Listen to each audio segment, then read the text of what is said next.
Əsas suallar qiymətlə bağlıdır. Kruiz haqqında bunu bir mənalı demək olmur. Çünki bir çox faktorlardan asılıdır. Kruizi bir il əvvəl alarsan, bir il öncə alarsan bir qiymət olar. Bir ay qalmış alarsan başqa qiymət olar. Kruizdə gəmidə bir neçə kateqoriya kayutalar var.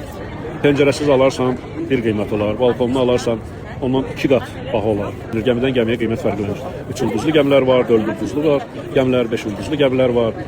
Sonra internet alacaqsan, almayacaqsan, bunun içkilər paketini alacaqsan, almayacaqsan. Yarın sonra alkoqol içkilərdən söhbət getir.